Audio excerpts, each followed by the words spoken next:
Hello, നമുക്കിന്ന് നല്ലൊരു mixture ഉണ്ടാക്കിയാലോ? അതിൻ്റെ റെസിപ്പി നോക്കിയാലോ? പെട്ടെന്ന് തന്നെ നോക്കാം കേട്ടോ. അപ്പോൾ അതിന് വേണ്ടി ഞാൻ 2 കപ്പ് കടലമാവാണ് എടുക്കുന്നത്. അപ്പോൾ ആദ്യം ദേ 1 കപ്പ് ഇട്ടു. ഇനി 1 കപ്പും കൂടെ, അങ്ങനെ 2 കപ്പ് കടലമാവ് ഇട്ടിട്ടുണ്ട്. ഇനി നമുക്ക് കടലമാവിലേക്ക് ആവശ്യമായിട്ടുള്ള പൊടികളൊക്കെ ചേർക്കാം. അപ്പോൾ അതിന് മുമ്പ് ഞാൻ ആവശ്യത്തിനുള്ള ഉപ്പ് ചേർക്കുന്നുണ്ട്. അപ്പം ഉപ്പ് ഞാൻ 1 ടീസ്പൂണാണ് ചേർക്കുന്നത്. പിന്നെ നമുക്കതിലേക്ക് വേണ്ടത് മഞ്ഞൾപ്പൊടിയാണ്. അപ്പോൾ മഞ്ഞൾപ്പൊടി കൂടി ഇടുന്നുണ്ട്. അപ്പം മഞ്ഞൾപ്പൊടി ഇട്ടിട്ടുണ്ട്, അതൊരു 1/2 ടീസ്പൂൺ ഇട്ടിട്ടുണ്ട്. പിന്നെ മുളക് പൊടിയാണ്. അപ്പോൾ നമ്മുടെ നിറത്തിന് നമുക്ക് എത്ര അതിൻ്റെ നിറം വേണം, എരിയൊക്കെ വേണമെങ്കിൽ അതിനനുസരിച്ച് ഞാൻ കുറച്ച് കാശ്മീരി മുളക് പൊടിയും സാധാരണ നമ്മൾ എരിവുള്ള മുളക് പൊടി ചേർത്താണ് ഇട്ടേക്കുന്നത് 2 സ്പൂണ്. പിന്നെ കായപ്പൊടിയാണ് ഇട്ടേക്കുന്നത്. കായപ്പൊടി ഒരു 1/4 ടീസ്പൂൺ ഇട്ടിട്ട് നല്ലതായിട്ടൊന്ന് മിക്സ് ചെയ്തെടുക്കാം.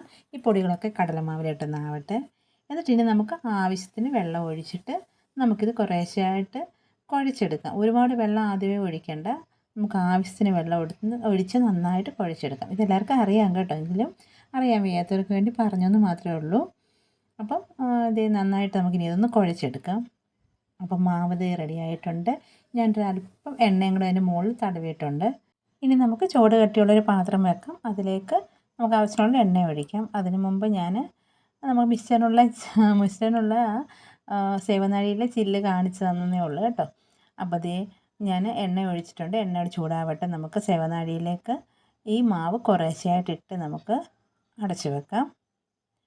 അപ്പോൾ ദേ ഇങ്ങനെ ഇട്ടിട്ട് നമുക്ക് എണ്ണ ചൂടായെന്ന് ഞാൻ നോക്കുന്നുണ്ട്. എണ്ണ ചൂടായിട്ടുണ്ട്. ഒരുപാടങ്ങ് ചൂടാവണ്ട, അപ്പോൾ നമ്മൾ ഇടുന്നുണ്ടേ അങ്ങ് കരിഞ്ഞു പോകും. അപ്പോൾ ദേ നമുക്ക് കുറേശ്ശെയായിട്ടിട്ട് നമുക്കിത് വറുത്ത് കോരി എടുക്കാം. അപ്പോൾ ഇനിയിപ്പോൾ ഓണമൊക്കെ വരുമല്ലേ, അപ്പം നമുക്കിങ്ങനെ മിക്സ്ചറും പക്കാവടയും ഒക്കെ ആയിട്ട് ഓരോരോ വീഡിയോ ആയിട്ട് ഇടാം കേട്ടോ. അപ്പോൾ ദേ ഞാൻ അത് കുറേശ്ശെയായിട്ടിട്ട് നമുക്ക് തിരിച്ചും മറിച്ചും ഇട്ട് ഇത് പെട്ടെന്നാവും. നമുക്ക് മിക്സ്ചറൊക്കെ ഉണ്ടാക്കാൻ നമ്മൾ ആ കുഴയ്ക്കുന്നതൊക്കെ ഒരു സമയം എടുക്കത്തുള്ളൂ, ബാക്കിയൊക്കെ വളരെ എളുപ്പത്തിലാവും കേട്ടോ. അപ്പോൾ ദേ ഞാനത് തിരിച്ചും മറിച്ചും ഇട്ട് പെട്ടെന്ന് തന്നെ എടുക്കുന്നുണ്ട്. അപ്പം അങ്ങനെ ഞാൻ ബാക്കിയിരിക്കുന്ന മാവും കൂടെ എല്ലാം ഇങ്ങനെ വറുത്ത് കോരി എടുത്ത് വെക്കുന്നുണ്ട്. അപ്പോൾ ദേ ഞാൻ ബാക്കിയിരിക്കുന്ന മാവെല്ലാം വറുത്ത് കോരി ഒരു പാത്രത്തിലേക്ക് മാറ്റി വെക്കും. ഇനി ഞാൻ അതിൽ നിന്ന് കുറച്ച് മാവ് മാറ്റി വെച്ചിട്ട് അതിൽ അല്പം വെള്ളവും കൂടെ ചേർത്ത് ദേ ഇതുപോലെ കലക്കി റെഡിയാക്കി വെച്ചിട്ടുണ്ട്. ഇനി നമുക്ക് ബൂന്തി ഉണ്ടാക്കിയെടുക്കാം. അതിന് ഇതുപോലൊരു പാത്രം എടുക്കാം, അതിലേക്ക് ഒഴിച്ച് നമുക്ക് ബൂന്തി ഉണ്ടാക്കാം. അപ്പോൾ ദേ ഞാൻ ബൂന്തി ഉണ്ടാക്കി കഴിഞ്ഞു. ചിലവർ ഇതിലേക്ക് വെളുത്തുള്ളി ഒക്കെ ചേർക്കാറുണ്ട്. അപ്പം ഞാൻ ഇതിലേക്ക് വെളുത്തുള്ളി ഒന്നും ചേർക്കുന്നില്ല. ഞാൻ ഇങ്ങനെ തന്നെയാണ് മിക്സ്ചർ ഉണ്ടാക്കുന്നത്, വെളുത്തുള്ളി ഒന്നും ചേർക്കാറില്ല. ചേർക്കേണ്ടവർക്ക് നമുക്ക് വറുത്ത് ചേർക്കാം കേട്ടോ.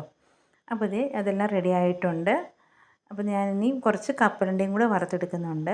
അപ്പോൾ കറിവേപ്പില വറുത്തെടുക്കുന്ന അത് ക്ലിപ്പ് എൻ്റെ കയ്യിൽ നിന്ന് പോയിട്ടുണ്ട്. കറിവേപ്പിലയും കുറച്ച് വറുത്ത് മാറ്റി വെക്കണം കേട്ടോ.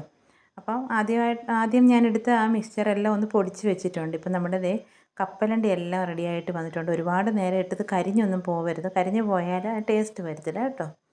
അപ്പോൾ നമുക്കിനി ഇതെല്ലാം ഒന്ന് മിക്സ് ചെയ്തെടുക്കാം. മിക്സ്ചറിലേക്ക് ഞാൻ ഉണ്ടാക്കി വെച്ച ബൂന്തിയും കപ്പലണ്ടിയും കറിവേപ്പിലയും എല്ലാം കൂടെ ചേർത്ത് നന്നായിട്ട് മിക്സ് ചെയ്യാം.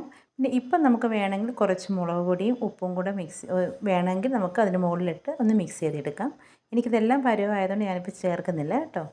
അപ്പോൾ ഇതേ നമ്മുടെ മിക്സ്ചർ റെഡി ആയിട്ടുണ്ട്. നമുക്ക് മിക്സ്ചർ വീട്ടിൽ തന്നെ നന്നായിട്ട് ഉണ്ടാക്കിയെടുക്കാം. അപ്പോൾ എല്ലാവരും ഒന്ന് ട്രൈ ചെയ്ത് നോക്കണം കേട്ടോ.